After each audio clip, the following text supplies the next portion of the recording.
आज एक प्रकार से देश भर की भाषाओं के लिए और देश की संस्कृति के लिए बहुत बड़ा दिन है, क्योंकि आज देश के प्रधानमंत्री नरेंद्र मोदी जी ने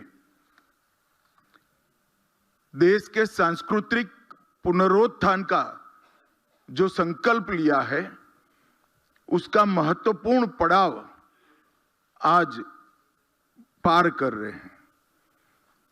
किसी भी देश की, किसी भी प्रदेश की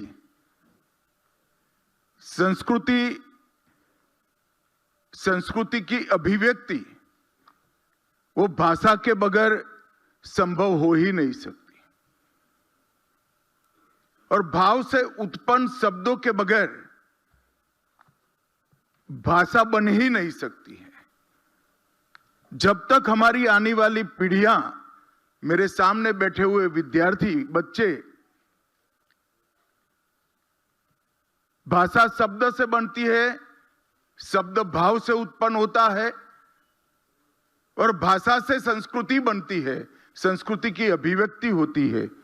ये यात्रा को नहीं जानेंगे तब तक इस देश का सांस्कृतिक पुनरुद्धार हो ही नहीं सकता। तो सांस्कृतिक पुनरुत्थान का एक मूल कमी इस शब्द संग्रहालय पूरी करेगा, इसका मुझे पूरा विश्वास है, और वो अपने उद्देश्य में सफल भी है।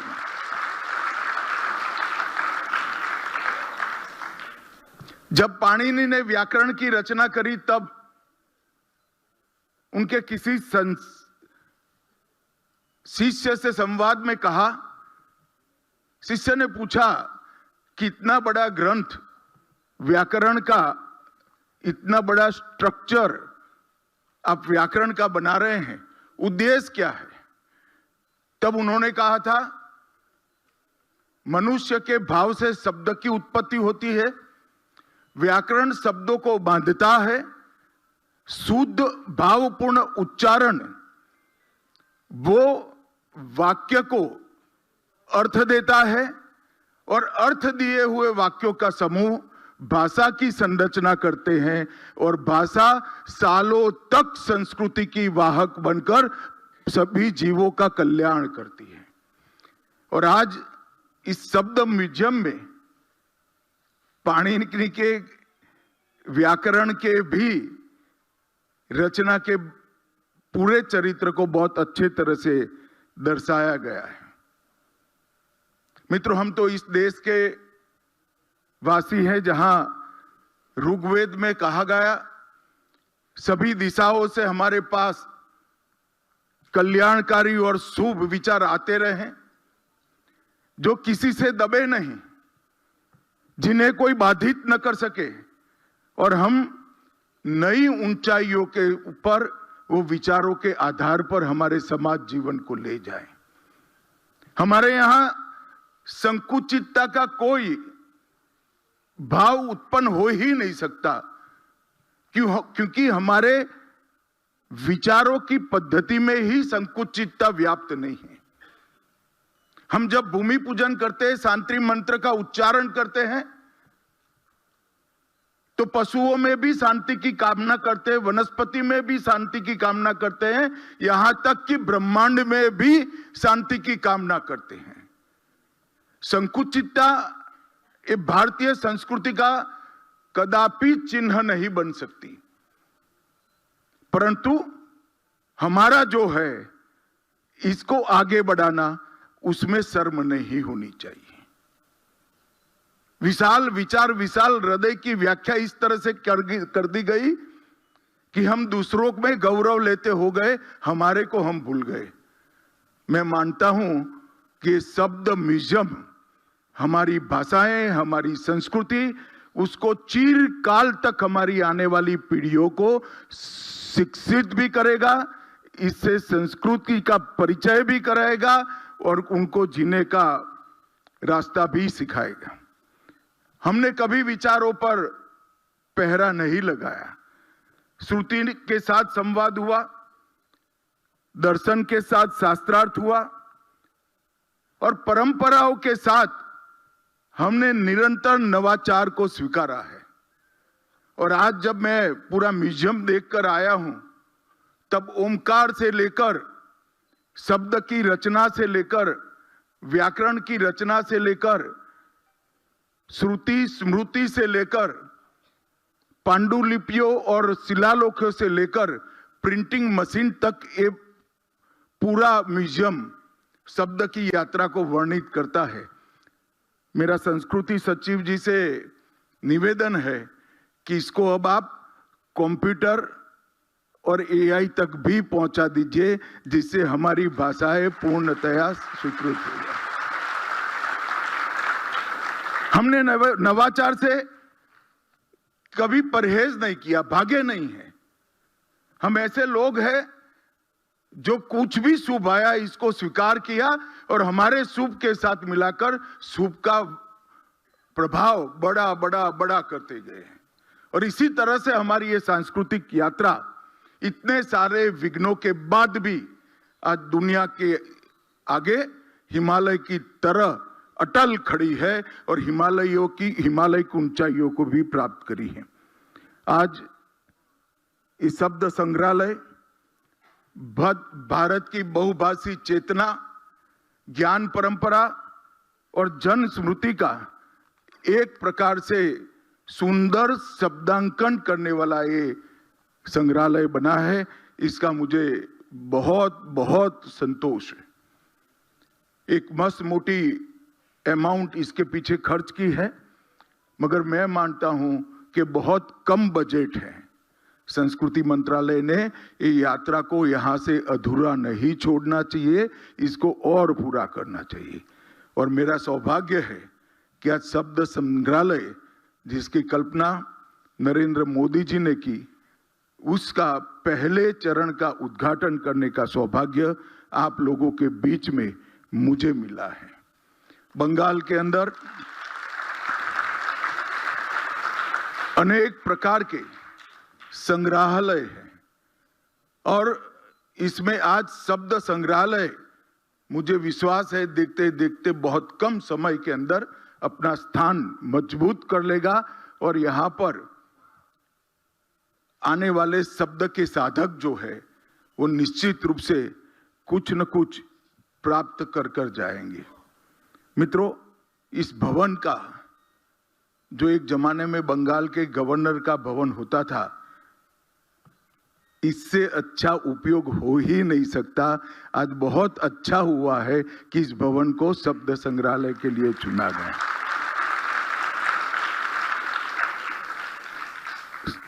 सामान्य संग्रहालयों में जब उसकी रचना होती है, संकल्पना होती है, तो उसमें वस्तुएं होती हैं, तो इसकी कल्पना करना बड़ा सरल होता है, मगर शब्द तो दिखाई ही नहीं पड़ता है। तो शब्द का परिचय और शब्द के विज्ञान का परिचय आने वाली पीढ़ी को कराना एक प्रकार में बहुत मुहिम और बहुत कठिन काम था। मगर मैं संस्कृति मंत्रालय के दोनों सचिव, पूर्व सचिव और अभी के सचिव और हमारे गजेंद्र सिंह शेखावत मंत्री जी को भी बहुत बहुत साधुवाद देना चाहता हूं कि उन्होंने शब्द को बहुत अच्छे परिचय के साथ इस संग्रहालय में बांध कर रख दिया है। शब्दों को कोई बांध नहीं सकता, मगर मैं मानता हूं शब्द के विज्ञान को इस संग्रहालय ने बांध दिया है। शब्द को सुना जा सकता है, बोला जा सकता है, जिया जा सकता है और अगली पीढ़ी को दिया भी जा सकता है। ये अगली पीढ़ी को देने का जो काम है वो ये शब्द संग्रहालय करेगा। ये अदृश्य विरासत जो है उसको दृश्य, श्रव्य, स्पर्शनीय और अनुभवात्मक बनाने का काम इन लोगों ने किया है। इसको आप देख भी सकते हैं, सुन भी सकते हैं, स्पर्श भी कर सकते हैं और अनुभव भी कर सकते हैं। जब अंदर कोई कहता है कि विश्व में सबसे पहला शब्द कौन सा बोला गया होगा, और जब ओमकार आता है तो हमें भी लगता है कि ओमकार ही विश्व का सबसे पहला शब्द होगा। जब माँ की लोरियां अपने भाषा में हम सुनते हैं तो हमें भी अपनी माँ की याद दिला देती है। बहन ने भी लोरी गाई होगी, माँ ने भी गाई होगी, और हम अपनी भाषा, अपनी माँ, अपनी बहन के साथ, उसके दुलार के साथ अपने आप जुड़ जाते हैं। तो वो दृश्य भी है, श्रव्य भी है, कई प्रकार की कलाकृतियां और पांडुलिपियों को यहाँ रखा है। वो स्पर्शनीय भी है और अनुभवात्मक भी है, जो चिरकाल तक हमें याद देते हैं।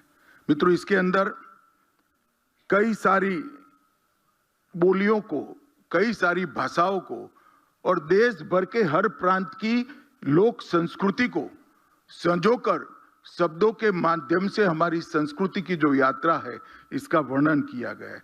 कई शिलालेख है, ताम्रपत्र है, भोजपत्र है, पांडुलिपि है, कई सारे मुद्रित पुस्तक, ये सब यात्रा को यहाँ पर पहुंचा है। फिर डिजिटल टेक्स्ट, ध्वनि अभिलेख और अब AI तक की यात्रा हमें पूरी करनी है। शब्द का कभी अंत नहीं हो सकता है। और ढेर सारी गैलरियों में मैं तो आश्चर्यचकित हो गया। मेरे देखने के लिए 5 मिनट रखे थे, मगर पूरा 28 मिनट तक मैं देखता रहा। और मैं आज इन्होंने इतना परिश्रम करा, उनको बताकर जाता हूं। मैं 2.5-3 घंटा निकालकर ये पूरे शब्द म्यूजियम को जरूर देखना चाहूंगा, ये मेरी इच्छा है। गैलरी को बहुत वैज्ञानिक तरीके से हर गैलरी का सृजन कर गैलरियों के योग से इस म्यूजियम को बनाया गया है। ओरिएंटेशन स्पेस जो है, उसमें भाषा की उत्पत्ति से शुरुआत की है। पहला शब्द मिथकों, लोरियां, संवेदनात्मक अनुभवों के माध्यम से भाषा के विकास को समझाने का प्रयास किया है। मातृभाषा के प्रति हर व्यक्ति का लगाव होता है, होना भी चाहिए। मातृभाषा के प्रति लगाव को सिर्फ भावना न रहे, उसको हमारे चरित्र का हिस्सा बने, ये बोध भी यहाँ आकर हमें होता है कि हम भारतीय समाज के नाते भूषा तो भूल चुके हैं। मैं वेशभूषा की बात करता हूँ। भूषा तो भूल चुके हैं, हम भाषा भी न भूल जाए, वो आत्मबोध यहाँ आकर हमें मालूम पड़ता है। नवरस को भी अनेक भाषाओं के अंदर अलग अलग रसों की अभिव्यक्ति को यहाँ बहुत अच्छे तरीके से ढाला गया है। भाषाओं की समय रेखा, जो भाषा को विज्ञान मानते हैं, उनको समझना चाहिए कि विज्ञान सहजता से विकसित हुआ विज्ञान है। भाषा साइंटिफिक जरूर है, मगर वो रिक्वायरमेंट के आधार पर विकसती गई है, सहजता से विकसित हुई है। और भाषाओं की समय रेखा जो यहाँ पर एक गैलरी बनाई है, उसको जब आप देखेंगे तो आपको जरूर मालूम पड़ेगा कि बहुत साहजिकता से भाषाएं विकसती गई है, इसीलिए स्वीकृत बनी है। प्रदर्शन, कला और परंपरा, इसका भी एक बहुत अच्छा गैलरी बनाया है। जिन्होंने हमारे देश भर में अनेक भाषाएं हैं, हर भाषा के जिंदा रखने के लिए, इसमें योगदान करने के लिए कई महापुरुष, भक्त, कवि, कई सारे लेखक हुए। उनके लिए भी उनकी श्रद्धा सुमन अर्पित करने के लिए एक गैलरी बनाया है। वैश्विक संवाद और हमारी भाषाओं का वैश्विक प्रभाव, हमारे साहित्य का वैश्विक प्रभाव, आप एक उंगली रखोगे तो दुनिया का कोई भी देश हो, हमारी भाषाओं का दुनिया की सभ्यता के विकास में क्या योगदान है, वो आपको मालूम पड़ता है। और सार्वजनिक पुस्तकालय आंदोलन जो सांस्कृतिक मंत्रालय चलाता है, संस्कृति मंत्रालय चलाता है, उसको भी यहाँ परिचायक रूप से रखा गया है। मैं पुस्तकालय के लिए बड़े आग्रह से खास कर विद्यार्थियों को कहना चाहता हूं, इस देश का भविष्य इस बात पर निर्भर नहीं करता है कि इस देश की कॉलेज, यूनिवर्सिटियों में कितनी भीड़ है।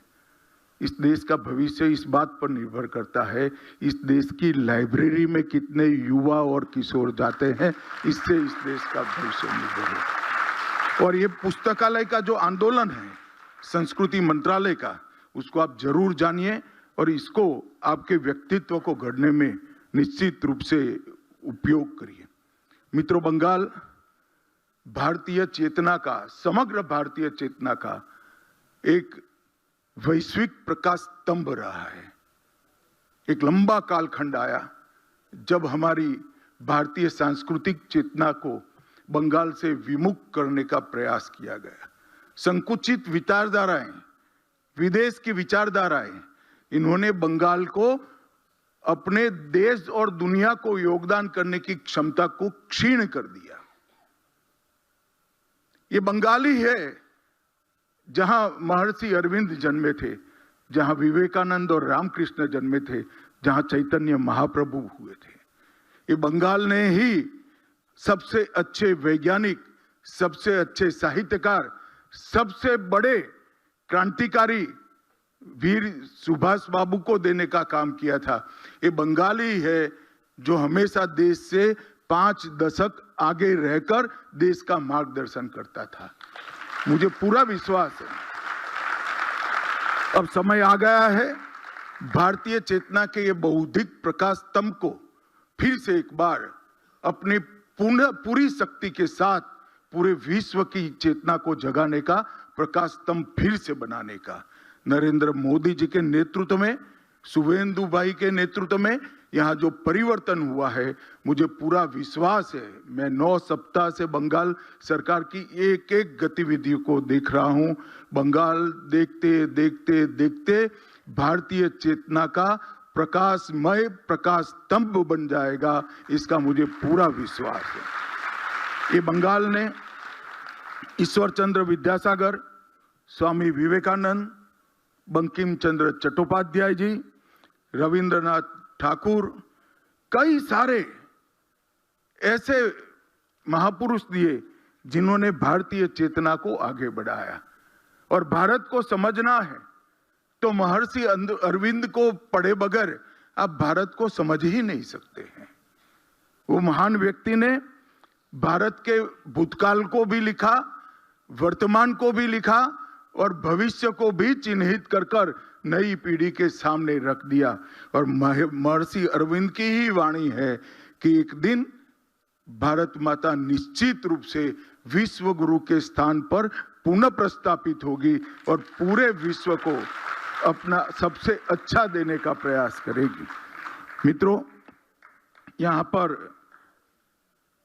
जब मैं आया हूं तब युवा पीढ़ी को खास कहना चाहता हूं कि शब्द को समझिए, भाषा को समझिए, उच्चारणों को शुद्ध कर दीजिए और व्याकरण को आत्मसात कर कर आपकी अभिव्यक्ति को प्रभावशाली बनाइए।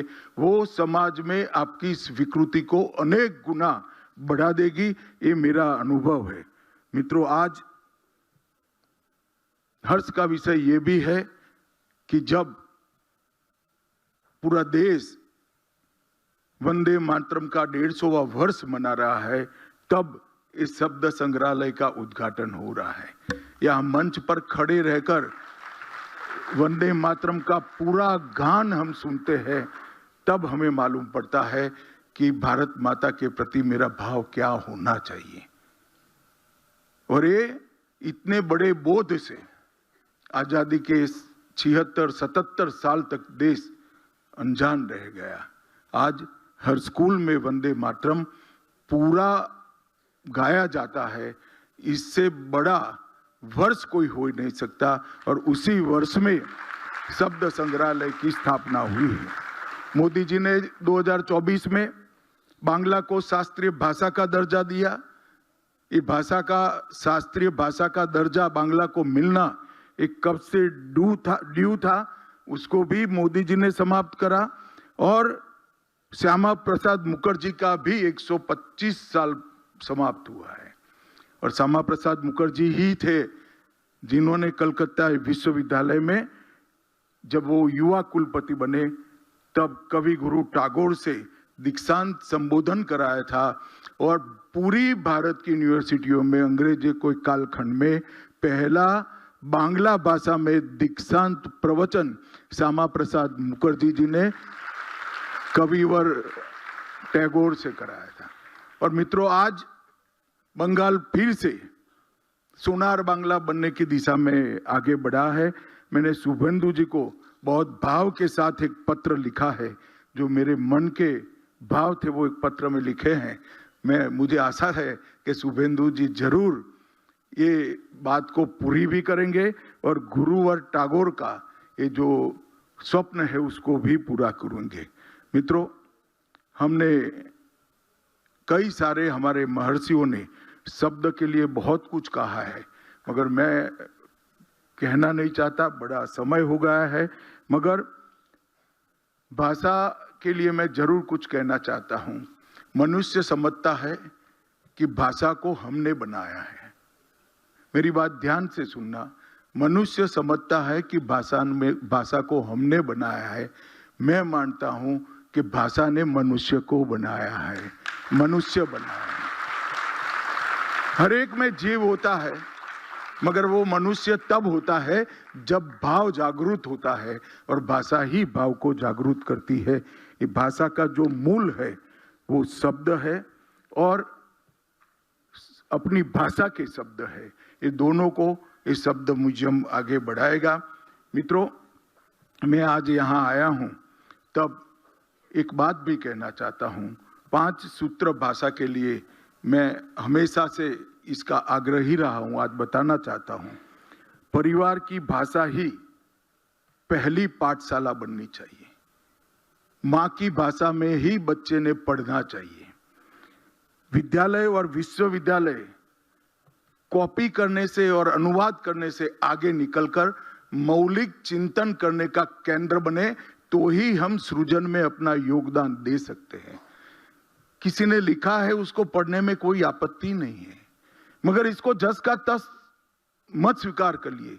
चिंतन की कोई सीमा नहीं होती है। उसके अपने अनुभव, अपनी भाषा और अपनी बुद्धि के प्रकाश में इस पर विचार करिए, और मौलिक चिंतन की शुरुआत विश्वविद्यालयों ने करनी चाहिए।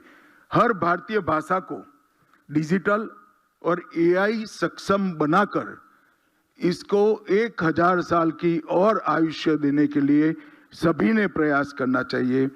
पुस्तकालय और संग्रहालय सिर्फ भवन में सीमित न हो, इसके अंदर जो भावनाएं कूट कूट कर पड़ी है वो युवाओं तक पहुंचे, किशोरों तक पहुंचे, इसके लिए अभियान चलाया जाए। और हर युवा अपनी मातृभाषा के साथ साथ एक भारतीय भाषा अवश्य सीखे, तो हम न सिर्फ अपनी मातृभाषा को, भारत की सभी भाषाओं को एक लंबा आयुष्य देने में हम आगे बढ़ सकते हैं। ये पांचों बात अगर आज सरकारें, शिक्षा व्यवस्था और विशेषकर देश की जनता सिखाती है और अपनी अगली पीढ़ी को देती है, तो हम भाषाओं की सेवा में बहुत बड़ा काम कर पाएंगे।